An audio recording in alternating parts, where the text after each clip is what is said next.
All right. Welcome to another deep dive. You know how this works. You give us the sources, and we try to boil it down to the most interesting and crucial parts. And today, well, considering your philosophical background, we're diving into the concept of the normativity of meaning and content. And luckily for us, you've pointed us to this great Stanford Encyclopedia of Philosophy entry. Yeah, I mean it's a bit of a a head scratcher. There's a lot to unpack here, but the core question I think is really fascinating. Is there like this fundamental link between what our words mean and what our thoughts are about, and the norms, the rules or standards that kind of like govern us? Right, right. It's not just whether meaning like just so happens to line up with certain regularities, but whether there's this like essential, maybe even like definitional connection to these Hmm. norms, right? And like, is this a question of metaphysics, like the deep down structure of reality, or is it more about like our conceptual frameworks, like how we think about things? Yeah, I mean you've really hit the nail on the head there. It's not just a surface level thing, right? It's Yeah. about like what's the bedrock here. And to sort of get a grip on this, I think it's helpful to kind of distinguish two main perspectives right from the get-go. So first, there's this idea that meaning and content they engender normativity, basically like meaning it gives rise to these norms, to these oughts, right? So it's like once a word means something, certain Yeah. oughts and a certain shoulds, they just follow, Yeah. So like it's kind of like if a word has meaning, then that very fact implies something about how we should use it, right? Like there's some sort of imperative built in there. Yeah, exactly. Exactly. I mean, that's the core intuition here. And a classic kind of starting point for this line of thinking is what's often called, the simple argument. And it goes something like this, right? Meaningful expressions, they have these correctness conditions. So take the word green, right? If green means, green, then it's correct to apply it to green things. And it's incorrect to apply it to things that aren't green. Right, right. So far so good. I mean that seems pretty straightforward. Like yeah, green means green.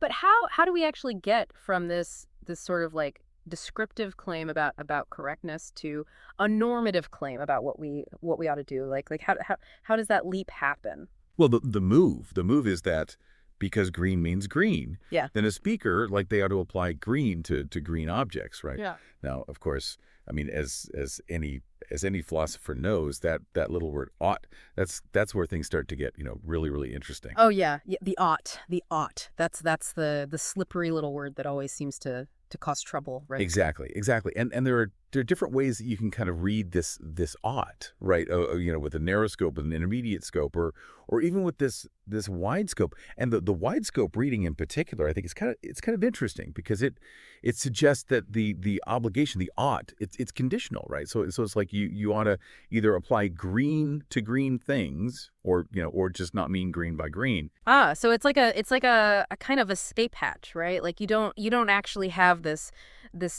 absolute obligation to use the word green correctly for every single green thing in the universe. You just have to either use it correctly or just decide that you're not going to use it that way. Right, right. And it's a clever move because it neatly sidesteps this whole ought implies can problem, right? I mean, you can't possibly apply green to every single green thing that exists, but you can choose whether you use the word green to mean, green. Right, right. And the SEP it actually points out some attempts to kind of weaken this normative conclusion even further, like suggesting that well, if green means green, then a speaker ought to apply it to an object only if it's green. But even that it doesn't quite feel like it has enough like normative oomph, right? I mean, it Right. tells you what not to do, but not necessarily what you should do. Exactly, exactly. And similarly, right, there's this idea of like replacing the ought with may, right? So, if green means green, then a speaker, like they may apply it to a green object, but I mean that just completely avoids this whole ought implies can Yeah. issue. But then it kind of seems like you've just drained the argument of all its normative force. Right, right. And this is where the anti-normativist comes in, right? They'd say, hold on a second, this correct and green applies correctly to green things. This is just a descriptive term. It's just stating a fact about how the word is used. It's not actually like a prescription for how it should be used. Exactly, exactly. That's their main challenge. They're saying, look, this simple argument, it needs an extra premise. It needs this claim that semantic correctness is like inherently normative.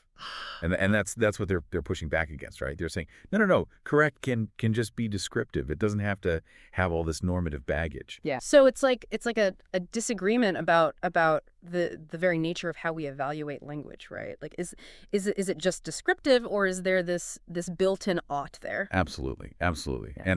And the Ceci, it mentions this distinction that Rosen makes between correctness and this correctness making feature. Yeah. And the normativists, they're arguing that even if the feature itself isn't normative, the resulting correctness, like it still has this normative dimension, right? Yeah, I see. But the anti-normativists, they're not buying it, right? They're not convinced that this automatically creates a genuine ought, like a semantic ought Correct. that actually binds speakers, right? Yeah. Exactly, exactly. And it seems like at this point, you can kind of get stuck just sort of asserting your intuitions about correctness, right? Like, well, I feel like it's normative, or, well, I don't feel like it's normative. And that's not very, it's not very satisfying. So the SEP then kind of shifts gears a little bit and starts talking about this other aspect of ME normativity. Yeah. And that's this idea of using an expression in accordance with its meaning. And this introduces kind of a richer notion of semantic correctness, I think, and maybe one that's a little bit more normatively charged. Right, right. So this is moving beyond just like accurate application. Like I might correctly apply the word green to a particular leaf, but if I like fundamentally misunderstand what green means, or if I'm intending to convey something totally different, then am I really using it in accordance with its meaning? Yeah, you've got it. You've got it. It's about more than just getting the surface level application right. And this distinction, it allows us to kind of separate these empirical mistakes, right? Like getting the facts wrong from these linguistic mistakes. So the linguistic mistakes are like failing to use a word in line with its established meaning, and also in line with our own intentions, right? And some people argue that this deeper notion of correctness, it's tied to understanding. So to understand a word on this view is to grasp that you ought to use it in certain ways. I see. So understanding is not just like knowing the definition, but it's also knowing how to use it in the right way in accordance with its meaning. Exactly, exactly. And McDowell is kind of a key figure in this line of thinking. He links understanding to this felt obligation to use words, according to their grasped meaning. Yeah. But then there's Williamson, right? And Williamson, he challenges this direct link between understanding and using words in particular ways. He's saying, well, maybe you can understand a concept without fully mastering its application. Right. So it's like you might understand what green means, but maybe you're not always going to get it right when you try to apply it to things in the world. Right, right. And even if we grant that there's some sort of connection between understanding and use, the question is this a specifically semantic obligation, or is it more of a pragmatic one, right? Like maybe it's just about communicating effectively, and it's not really about the meaning of the words themselves. Right. Right. That distinction keeps popping up, right? Like where does the semantic end and the pragmatic begin? And the SEP, it brings up another interesting perspective from Millar. He focuses on these commitments that we make when we participate in shared linguistic practices. So his idea is that, if green means green because of some kind of social convention, then by using green to mean green, I'm kind of implicitly committing to using it accordingly. All right. So it's like I'm buying into the rules of the game by playing the game, and if I start breaking the rules, well, then I'm no longer really playing the game, am I? Right. And this kind of starts to bridge the gap, towards this meaning determining normativity, where the social rules are kind of foundational, right? Like they're what gives the words their meaning in the first place. But before we jump over to that side of the fence, the SEP, it mentions a few other arguments for ME normativity, right? Like one is this idea that meaning statements, they actually function as prescriptions themselves.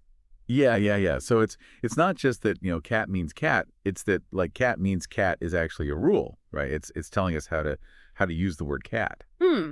So it's not just a description, it's a command, right? Like thou shalt use cat to refer to cats. Exactly, exactly. But of course, I mean, there are challenges to this view. Like how do we actually derive these ought statements from meaning statements, Mm. especially in inferential contexts? It gets a little tricky. Right, right. And then there are other arguments like the role of meaning in coordinating linguistic use. Mm. Gawker is a name that comes up there, and this often relies on these arguments about the indeterminacy of meaning, right? Like like meaning is kind of up for grabs, and so we need these norms to kind of pin it down. Exactly, exactly. And there also appeals to this function of meaning statements Hmm. as inherently like regulative, right? Yeah. Like they're there to kind of to keep us in line, to make sure that we're using language in a way that makes sense. Right, right. And then there's this very intuitive link to truth telling, right? This idea that the normativity of meaning comes from this broader obligation that we have to speak truthfully. And Ebbs, Hogland, and Soames, they're all mentioned here in the context of this argument. Right, right. But then the anti-normativist, they have a pretty good comeback here, right? Yeah. They say, well, look, the obligation to be truthful, this is a pragmatic one. It's tied to these rules of assertion, like how we behave in a conversation. It's not really an inherent feature of the meaning of the words themselves. Right. So lying is bad, but it's not bad because it's semantically incorrect. It's bad because it's violating some sort of social or ethical norm. Right, right. And then the SCP, it mentions some other arguments like ones based on the justificatory role of meaning, right? This idea that meaning facts, they justify our use of words. And then there are these axiological arguments that see semantic correctness as inherently valuable. And then finally there's this point that, if we see rules of meaning as constitutive of meaning, then we're basically in MD normativism territory, right? Like the rules they're what make meaning possible in the first place. Right, right. Which brings us to MD normativity, and this is the view that norms, they're not just consequences of meaning, but they're actually like prior to and at least partially determine what our words actually mean. So it's a much bolder claim, right? It's more fundamental. It's about the nature of meaning itself. Right. It's not just that, meaning gives rise to norms. It's that norms give rise to meaning. It's kind of a flip, a flip of the script. Yeah, yeah. So instead of saying like I ought to call this green because green means green, it's more like green means green because there's a rule that I ought to call these things green. Exactly, exactly. You've got it. It's about the order of explanation, right? Like what comes first, the meaning or the norm. Mm-hmm. And one initial motivation for this view, I think, it comes from this apparent arbitrariness of the link between words and their meanings. Like why does table mean table? Yeah. Right? It seems like it could have meant, almost anything. And so this suggests that there's something external to the word itself, like maybe a convention or a rule Yeah. that's actually doing the work of fixing its meaning. Right, right. So like we as a linguistic community, we've all kind of collectively agreed that this sound table is going to refer to this type of object, right? Right. But this LPP, it points out that it's actually really hard to define these conventions without already relying on semantic terms. It's kind of like trying to pull yourself up by your own bootstraps, right? Yeah, exactly. You need meaning to explain meaning. And Davidson and Dummett, they both kind of wrestled with this problem. Like how do you describe the conventions that ground meaning without already presupposing, some concept of meaning? It's a tough one. Yeah, and another key motivation for MD normativity is this close connection between meaning and use, but the emphasis here is on how we're supposed to use expressions. And Yeah. Glock and Brandom are two names that are associated with this line of thought. And the core idea here, this MDR, is that an expression means M only if there's a rule, R for its use and force. And this is something that you see in Wittgenstein's middle period writing. Right. So the idea is that meaning is tied to this normative framework of correct and incorrect usage. Like Mhm. like without the rules, there's no meaning, right? Right. There's just sounds. Right, right. And this puts a lot of weight on the nature of these meaning determining rules, right? Like what are they exactly? Yeah, it really does. And MD normativism, it comes in a lot of different flavors, right? So some people they argue that meaning is solely determined by these rules, regardless of how we actually use the words. Others, like Wedgwood, they incorporate this idea of rational dispositions, like how we rationally ought to use words, and that kind of gets folded into the determination of meaning. And then there's a normative teleosemantics, right? And that's associated with Millikan and Neander, and they're suggesting that that meaning is tied to the proper function of linguistic expressions. But then, of course, proper function is itself this normative notion, right? Right, right. It's like norms all the way down. And then you've got Davidson's principle of charity, right? And that's seen as playing a constitutive role in determining meaning. But as this FFP points out, it's not entirely clear whether this principle is actually normative or if it's just kind of like defining what counts as a meaningful interpretation in the first place. And then there's the whole question of the normativity of rationality itself, right? Like, is rationality itself, is that a normative concept? Exactly. It's like we're going down the rabbit hole here, and then the ASEPI, it kind of delves into the nature of these meaning determining rules. Like what are they like? And one thing that's clear is that they would have to be these constitutive rules, right? These rules that make the very activity of meaningful language use possible. So they're not just like guidelines or suggestions. They're like the foundational rules that make language, right? Exactly. And Searle's seer form for constitutive rules is mentioned in this SEP, but it might be a little too limited to really capture semantic correctness and prescriptions and proscriptions. Like directly stating how words ought and ought not to be used. Yeah. Those seem like maybe more promising candidates. So it's like a meaning determining rule for cat would be something like you ought to apply cat to cats and you ought not to apply it to dogs. Exactly. You've got it. The norm is built right into the rule itself, and then the crucial question is what does it mean for rule R to be enforced for a speaker S, and this S, it outlines a few possibilities here, right? So S is motivated to follow R, or S accepts R, or R is enforced independently of S's intentional states, like a law or like a rule of a game. And this leads to this idea of guidance normativism, which is that meaningful use is essentially this rule guided action. Right. But this immediately brings us back to Quine's challenge, right? Like how do we actually distinguish between genuine rule following and just regular behavior? Like if the rules are implicit, aren't we just kind of observing patterns and calling them rules? And that seems a little circular, right? Yeah, it really does. And this is a fundamental challenge for guidance normativism. And a lot of people, they argue that genuine rule guidance, it requires this intentional condition, right? Like some intention to follow the rule or some state of acceptance. But then this raises the specter of a regress, right? Like if understanding and following a meaning determining rule, if that requires a prior intentional state with content, then how is that content determined? Right. It's like we need a way to kind of break out of this circle of intention and rule. And the SCP mentions Wittgenstein's notion of blind rule following as maybe a way forward here. Like there's this basic level of rule following that doesn't necessarily involve any conscious interpretation or intention.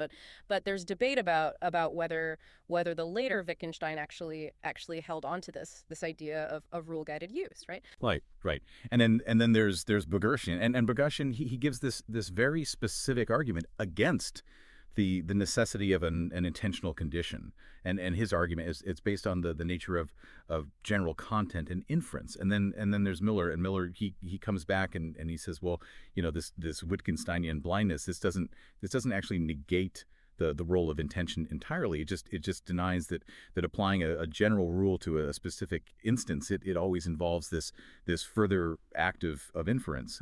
So he proposes this causal link between between rule acceptance and application. Right, right. So it's a very, very subtle and complex debate, and the SEPI it touches on some alternative accounts of how meaning determining rules might function, like evolutionary explanations and normative teleosemantics and even computational models. Yeah. But this core issue of distinguishing genuine rule following from just mere regularity that remains this key hurdle. It really does. It really does. And this is where Ginsburg's primitive normativity comes in, and it's kind of a radical alternative. She's proposing that the normativity of meaning it arises from this really basic preconceptual normative attitude that speakers have towards their own language use. Primitive normativity. So it's like a sense of ought that's even more fundamental than our grasp of explicit rules. Yeah, exactly. It's a very interesting idea, and her thought is that understanding it involves not just a disposition to use a term in a certain way, but it also involves this disposition to take that use as appropriate, right? So it's not just that I use cat to refer to cats, but it's also that I see that as the right way to use the word cat. And this primitive sense of appropriateness, it doesn't guide our use, and it doesn't even justify it. It's just that it distinguishes meaningful use from just meaningless sounds, right? It's what makes our behavior, even subject to normative evaluation in the first place. So it's like the difference between a parrot, squawking hello, and a person greeting you with hello is not just the sound, but it's the person's implicit understanding that this is the appropriate thing to say in this context, even if they can't articulate the underlying rules or anything. Exactly. Yeah. That's a great way to put it. And Ginsburg, she offers this two-component account of meaning determination. So it's a disposition to use an expression in a particular way, and a disposition to take that use as appropriate. And she argues that this can account for both semantic correctness and our understanding of meaning. But of course, I mean, her view has faced some criticisms of its own, right? Right. It seems like every every position in this debate has its strengths and its weaknesses, and the debate over meaning determining normativity, it's a very live and complex one. With fundamental disagreements about the nature of rules and rule following and the very essence of normativity itself. Absolutely. Absolutely. And the normative dimension, it's not just limited to meaning, right? It extends to mental content as well. And this is where we get into content engendered normativity, or CE.